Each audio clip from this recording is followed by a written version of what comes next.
ہمارے مومنٹس کم ہو جاتا ہے، غذائے عجیب غریب ہو جاتے ہیں، کھانا پینے کی بڑا خواہش مند بڑے وہ ہوتے ہیں نا، تو اس وجہ سے یہ ہو جاتے، پھر ٹینشن ڈپریشن کے بھی تھوڑے سا یہ بہت سی وجوہات ہوتے ہیں. ٹھیک ہے. اچھا ڈاکٹر صاحب، یہ جو ٹیمپریچر مطلب گرمیوں میں بھی لوگوں کو ہوتا ہے، سردیوں میں بھی ہوتا ہے، یہ بخار جو ہوتا ہے یہ بیماریوں کی وجہ سے ہوتا ہے یا یہ کہ بیماریاں جو ہے لے کر آئے گا؟ نہیں، بخار جو ہے ٹیمپریچر ہائی اگر ہے تو یہ اس کا مطلب ہے کوئی نہ کوئی باڈی میں کہیں نہ کہیں پرابلم ہے. چل رہی ہے. اچھا جی بالکل، یہ اس طرح ہے، مطلب کہ کسی بیماری کی وجہ سے کسی بخار بیماری کا نظر آئے گا. علامت ہوتے ہیں. ٹھیک ہے، ٹھیک ہے، بخار یہ اس طرح سے ہو سکتا ہے. اچھا، اب جیسے کہ ہم بخار کو ہم سیریس بھی لیتے ہیں نا، تو ہمیں کیا کرنا چاہیے؟ سم ٹائم بخار بہت زیادہ اوپر بھی چلا جاتا ہے اور اس سچویشن میں ظاہر ہے پیشنٹ کا بھی برا حال اور جو دوسرے گھر والے ان کا بھی برا حال، تو کیا کرنا چاہیے؟ دیکھیے، سب سے پہلے تو میڈیکلی اس کو دیکھنا چاہیے، چیک کرنا چاہیے پرابلم کیا ہے. ٹھیک ہے، جی. تو نیچرل طریقہ یہ ہے کہ اگر میڈیکلی کیور نہیں ہو رہے تو نیچرل طریقہ سمدائلنگ انرجی ہے، بالکل کیور ہو جاتے ہیں لوگوں کو. یعنی تقریباً بنتے تھے بخار ٹیمپریچر ہائی تقریباً سالوں سے، کیوں نہیں ہوئے؟ الحمدللہ ٹھیک ہوئی. یہ چند دن پہلے یہاں پر کراچی میں ہوا تھا، ہمارے یہاں پر ایک سیشن تھا، ایک اسپیشل سیشن لوگوں کو دیے. جی. ایک لڑکی ہے جن کو یہاں پر کولے میں درد ہوتے ہیں، صحیح. جو کہ کسی انجیکشن سے کسی بھی چیز سے وہ کیور نہیں ہو رہا ہے. ڈاکٹرز نے جتنے بھی اینالجیز جتنے استعمال کیے انجیکشنز، مگر نہیں ہوئے، ان کے درد روکا نہیں. صحیح. درد مسلسل جاری. ٹھیک ہے. الحمدللہ تھوڑی دیر کے لیے سمدھا دی اور ابھی تک ٹھیک ہے، ابھی تک درد آیا ہی نہیں. درد نہیں آیا اور وہ پہلے برداشت ہی نہیں کر پاتی تھی. درد نہیں آیا. اچھا، یہ میرا ایک تجربہ نہیں ہے، جھنگ میں میں کلاسز وہاں دیتے تھے، جھنگ پنجاب میں. وہاں پر ایک لڑکی آئی تھی، ایک دن میں نے ہیلنگ دیے، 24 گھنٹے صحیح رہی، 24 گھنٹے کے بعد پھر درد سٹارٹ ہو گیا تھا. اچھا. پھر وہ بتا رہا تھا ڈاکٹر صاحب کیا کرے، کال کرے. میں نے کہا لے آؤ، اگر مالج کے پاس آپ نے ہزاروں بار لے گیا تھا، اب ایک بار یہاں پر بھی لیا. تو وہ جب لے آئے، اس کے بعد یعنی 2-3 سیشن دیے، ابھی تک الحمدللہ ان لڑکی کو کوئی پرابلم نہیں. یہ آج کے نہیں 10 سال پرانا بات ہے، تقریباً 10-12 سال ہو گئے تھے. اوکے. دیکھیں نا کہ مطلب یہ کہ اس رزلٹ آپ کو جو مل رہے ہیں، ہم سالوں علاج کرواتے جا رہے ہیں، ہماری بیماری مہینوں چلتی جا رہی ہے، دواؤں پہ دوائیں، مرض ہے کہ بڑھتا چلا جا رہا ہے، کم تو ہونا الگ بات ہے، بڑھتا ہی چلا جا رہا ہے. پھر یہاں پر آپ فوراً علاج کرنی چاہیے. دیکھیں، ایک بیماری کو جتنا زیادہ ٹائم لگائیں گے اس پہ وہ بڑھے گی، بڑھتے جائیں گے. جتنا زیادہ اس کو آپ ڈیلے کریں گے اتنا بڑھتے جائیں گے. پرابلم کو جیسے آپ کو ہوا فوراً مالج سے رابطہ فوراً، اس کو ٹائم نہ دے. ٹھیک ہے. اچھا ڈاکٹر صاحب، ٹیمپریچر پہ ہم بات کریں، بہت زیادہ محنت کرنے پہ، نہیں ہارڈ ورکنگ، مینٹلی ہو یا فزیکلی ہو، اسے کرنے سے کیا ٹیمپریچر آ سکتا ہے، بخار آ سکتا ہے؟ بہت زیادہ کام کبھی انسان کرے اور ابھی جسمانی طور پہ عادی بھی. نہیں ہے، ہاں جی. عادی نہیں اس کام کے ساتھ، تو ظاہر ہے ان کو تو ہوگا ٹیمپریچر کبھی کبھی ہائی ہو جاتے، درد کی وجہ سے، تھکن کی وجہ سے. مسل درد کی وجہ سے بھی کبھی ہو جاتے، تھکن کی وجہ سے بھی ہو ٹھیک جاتے. ہے، ہو جاتا ہے. اچھا، یہ جو دمہ ہے یہ کیا الرجک ہے؟ اس کا اگر ہم اس کو کچھ ڈیفائن کریں. الرجک ہوتے ہیں، کچھ نان الرجک ہوتے ہیں، زیادہ تر مسئلہ الرجک ہوتے ہیں. اچھا ڈاکٹر صاحب، ابھی آپ نے بات کی تھی ایک السر کی، معدے کی بات کی تھی آپ نے، تو کیا اس کی وجہ سے دوسری بیماریاں بھی ہو سکتی ہیں؟ یہ دوسری بیماریاں بھی پیدا کر سکتا ہے؟ معدے سے؟ جی، السر کی وجہ سے. السر کے، ہاں، تو السر کا وجہ کوئی اور بیماری ہوتی ہے. ٹھیک ہے، کوئی اور چیز ہوتے. مثال کے طور پہ ٹینشن ہے، ڈپریشن ہے، تیزابیت بڑھ گئی، گیس بڑھ گئی معدے کا، مین وجوہات یہی ہے. ہاں، بہت سے ایسی چیزیں، غذا بہت عجیب غریب لینے سے یہ ہوتا ہے.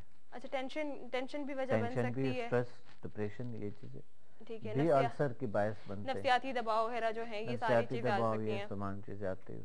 اچھا، السر کا جو مرض ہے یہ ہر ایج گروپ میں ہو سکتا ہے؟ بچوں میں بھی ہو سکتا ہے، بڑوں کسی میں میں بھی بھی ہو سکتا ہے. کسی وقت بھی ہو سکتا ہے. بڑوں میں تو اگر ہو رہا ہے تو خاص طور پہ نفسیاتی اور اس طرح سے زیادہ ہے بڑوں میں. ٹھیک ہے, تو یہ دیکھیں کہ آپ نے ابھی یہ ہمارے جو کچھ سوالات ہیں جو ہم نے ڈاکٹر صاحب سے کیے, لیکن ساتھ ساتھ آپ یہ بھی دیکھیں کہ ڈاکٹر صاحب نے وہ ایکسپیرینسز بھی ہم آپ کو بتاتے بھی رہیں گے, آپ کو دکھاتے بھی رہیں گے, تاکہ آپ کو پتہ چلے کہ جو باقاعدہ جو مریض تھے کافی عرصے سے ان کو کیا ریزلٹس ملے. ڈاکٹر صاحب یہاں پہ ٹائم بھی ہو رہا ہے بریک کا, بالکل صحیح. تو پھر بریک کے بعد ہمارے ویورز ہمیں دوبارہ جوائن کریں گے اور وہ دیکھیں گے اور وہ جانیں گے کہ سمدھا ہیلنگ انرجی کیا ہے. کیا ہے, بالکل صحیح. تو ملتے ہیں آپ سے بریک کے بعد. Thank.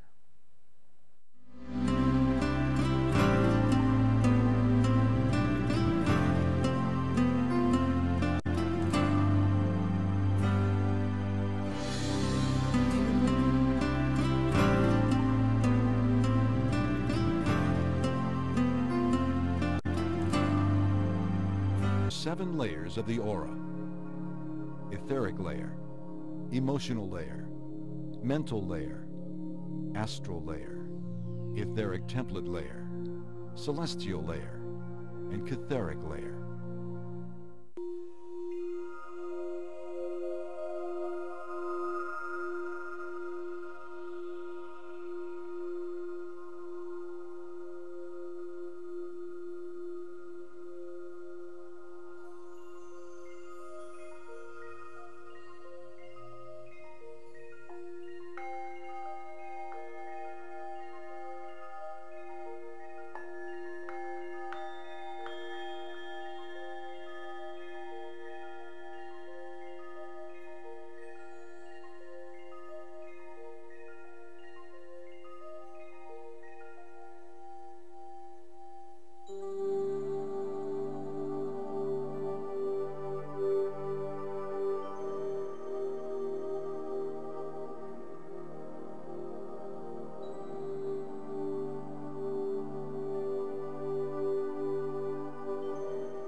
The following film shows the human energy field radiating outward from the body. It dynamically changes based on the physical conditions, the feeling states, the motivations of the person, in interaction with energy radiation from objects and living things. The existence of the human energy field, or the aura, was validated and studied by over 12 years of high-frequency recordings. This film shows the field not ordinarily seen, but now visible. Like all living things, this little dog has a sizable radiant field, even when he sits quietly. Notice now, as he greets his master, the obvious love and affection between them increases the dynamic radiation from their bodies, even the dog's tail and the man's head. No wonder so many people have pets who give them pleasure and provide a vital field of energy to interact with. Wherever there is motion in the universe, there is increased flow in the field that humans interact with. See the explosive activity from the waves and from his body. Also, the electromagnetic field of the body is negatively charged or ionized, as are waves or tumbling water, which further expands and heightens his field, giving a physical exuberance and emotional excitement. No wonder that a day at the beach is so exhilarating and vitalizing.